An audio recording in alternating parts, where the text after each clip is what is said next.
Question 317 dash helps you estimate the cost savings of operating your solution on Azure over time compared to operating in your on-premises data center. And the options are A. Azure Blueprints, B. Azure Advisor, C. Azure Pricing Calculator, D. Azure TCO Calculator. And the correct answer is option D. Azure TCO Calculator. Explanation. The TCO calculator helps you estimate the cost savings of operating your solution on Azure over time compared to operating in your on-premises data center. The term total cost of ownership is used commonly in finance. It can be hard to see all the hidden costs related to operating a technology capability on-premises. Software licenses and hardware are additional cost. With the TCO calculator, you will enter the details of your on-premises workloads. Then, you can review the suggested industry average cost, which you can adjust for related operational cost. These costs include electricity, network maintenance, and IT labor. You are then presented with a side-by-side report. Using the report, you can compare those costs with the same workloads running on Azure. Next question. An unlimited number of resources can be added to a subscription. Is it false or true? And the correct answer is, it's false. Explanation. At the beginning of any cloud governance implementation, you identify a cloud organization structure that meets your business needs. This step often involves forming a Cloud Center of Excellence team, also called a Cloud Enablement team or a Cloud Custodian team. This team is empowered to implement governance practices from a centralized location for the entire organization. Teams often start their Azure governance strategy at the subscription level. Subscriptions also have some resource limitations. For example, the maximum number of network Azure Express route circuits per subscription is 10. Those limits should be considered during your design phase. If you will need to exceed those limits, you might need to add more subscriptions. If you hit a hard limit maximum, there is no flexibility to increase it. Management groups are also available to assist with managing subscriptions. A management group manages access, policies, and compliance across multiple Azure subscriptions. You will learn more about management groups later in this module. Next question. Azure pay-as-you-go pricing is an example of CapEx. Is it yes or no? And the correct answer is, it is no. Explanation. One of the major changes that you will face when you move from on-premises cloud to the public cloud is the switch from capital expenditure, buying hardware, to operational expenditure, paying for service as you use it. Next question. A unique characteristic of Azure files from files on a corporate file share is that you cannot access the files from anywhere in the world. It has to be from a specific location. Is it no or yes? And the correct answer is, it is no. Explanation. Azure Files offers fully managed file shares in the cloud that are accessible via the industry standard server message block and network file system protocols. Azure file shares can be mounted concurrently by cloud or on-premises deployments of Windows, Linux, and Mac OS. One thing that distinguishes Azure files from files on a corporate file share is that you can access the files from anywhere in the world by using a URL that points to the file. You can also use shared access signature tokens to allow access to a private asset for a specific amount of time.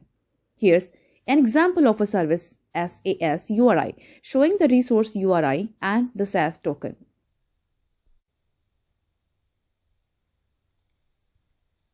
Next question. An Azure web app that queries an on-prem Oracle SQL database is an example of a dash cloud architecture. And the options are A. Public, B. Multi-vendor, C. Hybrid, D. Private. And the correct answer is, it's option C. Hybrid. Explanation. Since you are using both Azure as well as on-prem resources, a combination of both, this is an example of a hybrid cloud.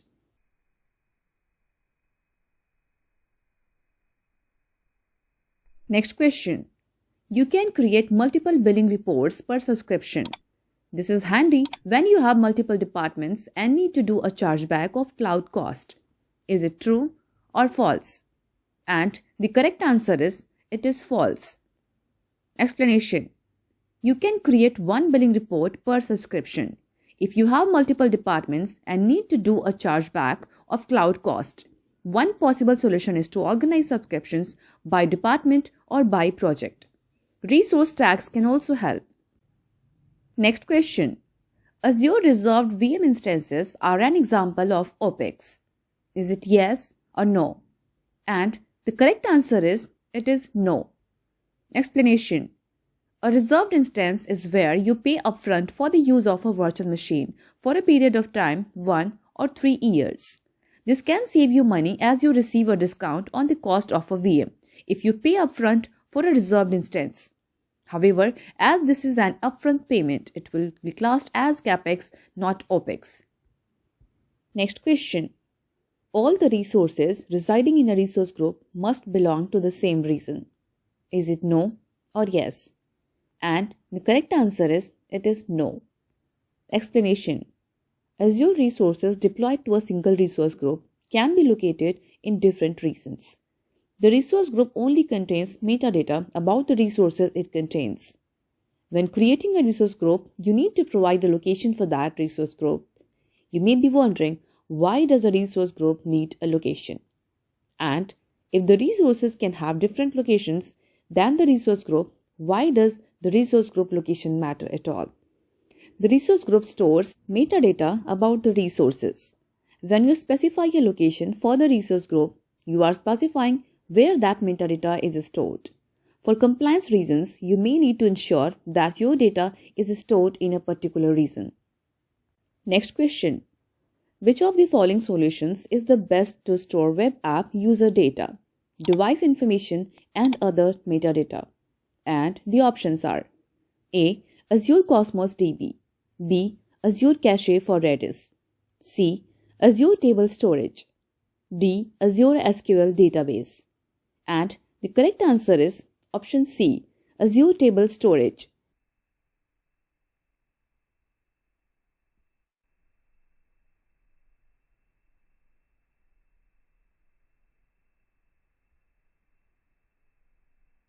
Next question. A senior security engineer in your company has enforced MFA for all users. How does MFA enhance security? And the options are A. It requires password complexity. B. It requires a password and a code through the Microsoft Authenticator app. C. It uses 2 passwords. D. It requires a social insurance number and a password. And the correct answer is option B. It requires a password and a code through the Microsoft Authenticator app. Explanation. Multi-factor authentication is a process where a user is prompted during the sign-in process for an additional form of identification, such as to enter a code on their cell phone or to provide a fingerprint scan. If you only use a password to authenticate a user, it leaves an insecure vector for attack. If the password is weak or has been exposed elsewhere, is it really the user sign-in with the username and password, or is it an attacker? When we require a second form of authentication, security is increased, as this additional factor isn't something that's easy for an attacker to obtain or duplicate. Azure AD multi-factor authentication works by requiring 2 or more of the following authentication methods. Number 1, something you know, typically a password.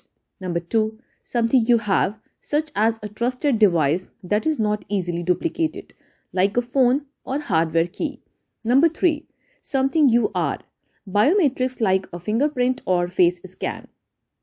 Users can register themselves for both self-service password reset and Azure AD multi-factor authentication in one step to simplify the onboarding experience. Administrators can define what forms of secondary authentication can be used. Azure AD multi-factor authentication can also be required when users perform a self-service password reset to further secure that process. Next question. Dash help to enforce organizational standards, to assess compliance at a scale, and implement governance for resource consistency, regulatory compliance, security, and management. And the options are A. Templates, B. Resource logs, C. Resource groups, D. Policies. And the correct answer is option D. Policies. Explanation. Azure Policy helps to enforce organizational standards and to assess compliance at scale. Through its compliance dashboard, it provides an aggregated view to evaluate the overall state of the environment, with the ability to drill down to the per resource, per policy granularity. It also helps to bring your resources to compliance through bulk remediation for existing resources and automatic remediation for new resources. Common use cases for Azure Policy include implementing governance for resource consistency, regulatory compliance, security, cost, and management. Policy definitions for these common use cases are already available in your Azure environment as built-ins to help you get started. Next question. Which of the following is an example of an Azure application platform? And the options are A. Azure Load Balancer, B. Azure App Service, C. Azure Cache for Redis, D. Azure Firewall, E. Azure DNS. And the correct answer is option B. Azure App Service. Explanation. Azure App Service is an HTTP-based service for hosting web applications, REST APIs, and mobile backends. You can develop in your favorite language, be it Net, Netcore, Java, Ruby, Node.js, PHP, or Python. Applications run and scale with ease on both Windows and Linux-based environments. For Linux-based environments, see App Service on Linux. Using Azure App Service, it is also possible to scale apps on an enterprise-grade platform.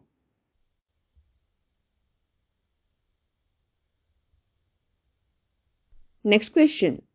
Each Azure subscription can contain multiple account administrators. Is it no or yes? And the correct answer is it is no. Explanation. It is possible to assign multiple administrators to a particular subscription. However, there is only one account administrator. To manage access to Azure resources, you must have the appropriate administrator role. Azure has an authorization system called Azure Role-Based Access Control with several built-in roles you can choose from. You can assign these roles at different scopes, such as management group, subscription, or resource group. By default, the person who creates a new Azure subscription can assign other users administrative access to a subscription.